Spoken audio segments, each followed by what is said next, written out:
Cup being held in Qatar has been won by Argentina, beating France. And even France 24 didn't show any evidence of any existence, any sign of the existence of the French president, Macron, who was all over the news screens last week after France had beaten Morocco. So we shall be hearing more about the Argentinians.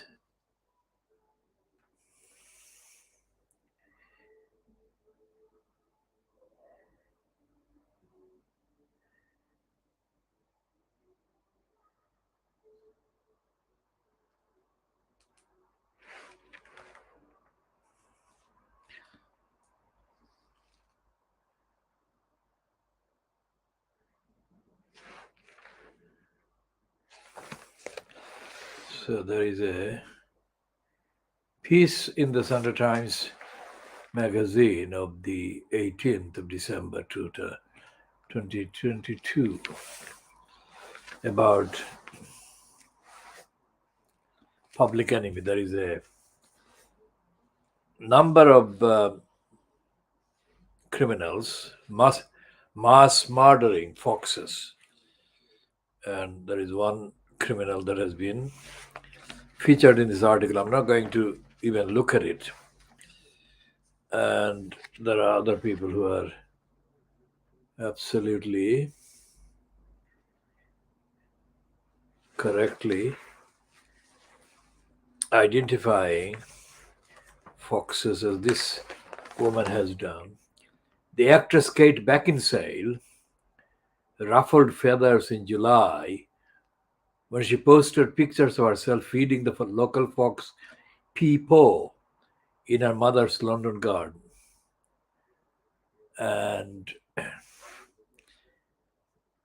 there is this highlighted kind of summary. In his early attempt to classify the natural world, Aristotle called foxes wicked and villainous. Shakespeare agreed. Now, this is not right.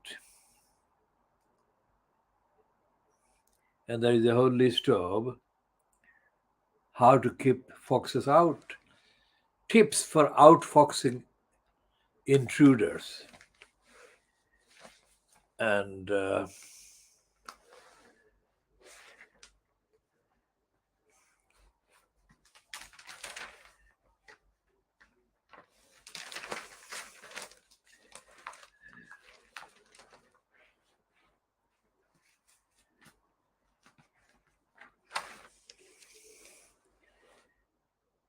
on the next page, next text page,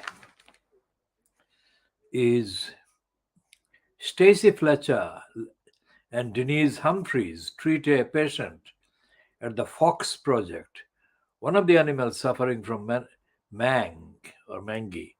Below, the mischievous Basil Brush. Of course, Basil Brush is a cartoon character. I adore them. They have so many different personalities, and you can tell quickly what they are like, much like dogs. It seems perfectly reasonable for people to call in pest control for a serious fox problem in their homes. But it does sadden me to think that we can't accept even a hint of wildness in our cosseted urban lives.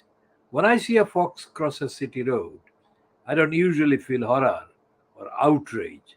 I feel a visceral thrill at being reminded that nature hasn't yet been utterly defanged. As much as foxes may irritate us at times, I suspect we'd miss them if they were gone. Now, let's not talk about their being gone.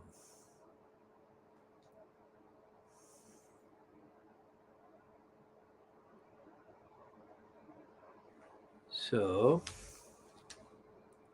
this is a timely kind of look at the experience of foxes, and we shall be talking more in later editions and further future editions about foxes. Now, going back to the Newham voices. Newham voices, we shall not be able to check what they have done, if they have done anything during Sunday after the supporters meeting that called it held at the Stratford Library yesterday, which is 17th of December 2022. And the most shocking thing, as I said, was to discover that Adrian White, who I remember as being a member of the SWP, I don't want to call it SWP Wonkers, but he was a member of the SWP when I had any contact with him. 31, was it 31 years ago? 1981, was it 31? No, it's more than 30, 41 years ago. Is it? 91, 2001, 11, yes, 41 years ago, I was involved with the thing called East End News. And Adrian White was one of the people, and one of the main kind of so-called self-styled socialists in the National Union of Journalists who had started the initiative from a base in East London, Tower Hamlets. Adrian White, the racist Jake Eccleston, and the racist Mike Jamshit. Now, Adrian White at that time was, I think, connected with the SWP. So for him on Saturday, 17th of December, 2022, even to say that he didn't want the Newham Voices to publish too many news about too many miserable things happening to people. This was shocking. But he did make that shocking statement after Roxana Fias had left. Whether he would have said the same thing while Roxana Fias was present cannot be speculated on, because I have not observed them interact at any other time except on this occasion yesterday, which is 17th of December 2022.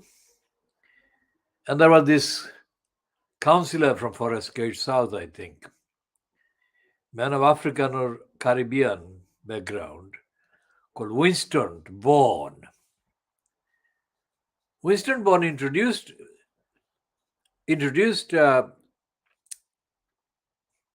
Roxana Fias, and he included a phrase that said, she is my boss, he said. Now, this didn't look like a meeting about an alternative newspaper for a borough, for a demography like Newham, nor did it sound. And I was absolutely amazed that all the people were there in my vocabulary, in the context of all the things that I stand for, and in the context of all the things that they have done or have refused to do, that collection in that context was nothing more than a zombie collection. And Adrian White was the zombie in charge. Adrian White, I'm going to send him a script or edited script of this one. Adrian White said, Words to the effect that he, Adrian White, lives or lived in a sheltered accommodation somewhere.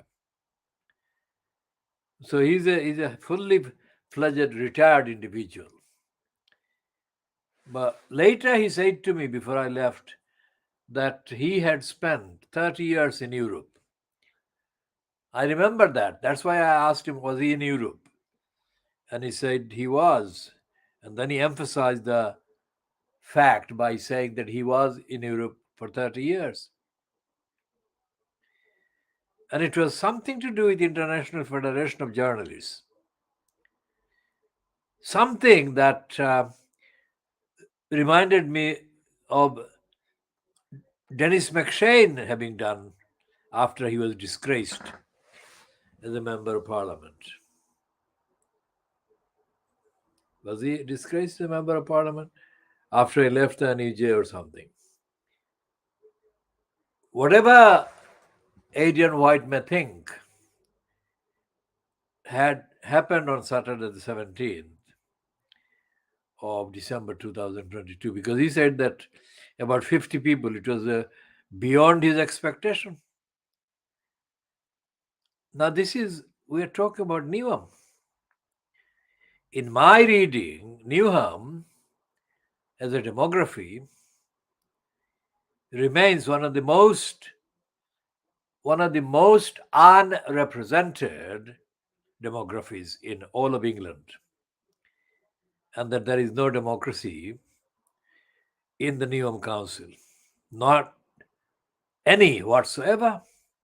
So for Winston Bourne to say that Roxana Fiaz was his boss, it was more than ironic and more than a telling confession that Newham was not a bureaucratic, Newham was not a democracy, Newham Council, but rather as an enterprise fronted and led, within quotation marks, by Roxana Fiaz, which is why Winston Bourne felt confident to deferentially refer to her as his as his boss. I shall come back to this whole thing again later before this edition finishes, unless there is a technical hitch. Now, moving on to the situation in Bangladesh, I spoke to a supporter in London earlier this evening, not long ago, about 2 hours ago, and I spoke to him about the detention in Bangladesh of Mirza Fakhrul Islam Alamgir. I said that in Bangladesh, the only politician currently active in Bangladesh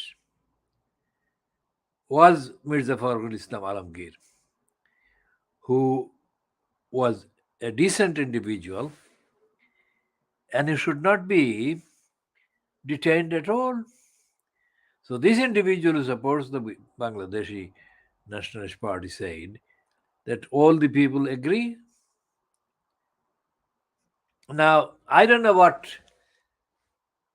the scheme is between Ziaur Rahman's widow, Khaleda Zia, and her son Tariq, and whether Tariq understands the virtue and the value of allowing the experience and the commitment and the moral status and standards associated with Fakhrul Islam Alamgir, to let him lead any BNP government that may get elected after the overdue election in Bangladesh. I don't believe that Khaleda is in a healthy state to lead a government. She may serve the people as an overall emeritus advisor to a BNP government, that may be formed after the election. I don't believe that there would be much to gain by Khaleda Zia's son pushing Mr. Fakhruddin Alamgir out of the scene and out of that spot that I have correctly assigned for him. Because it's only a matter of weeks, before thunder gets me. And I would like to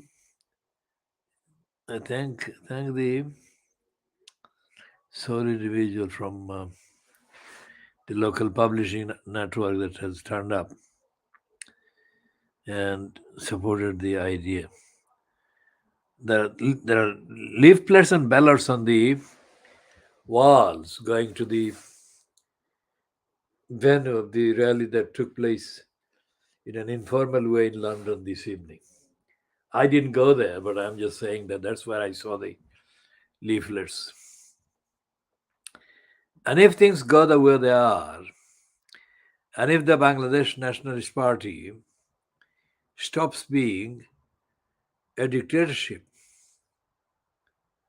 and if it condemns extensively the role played by Shamima Begum, Shamima's father, Shamima's uncle.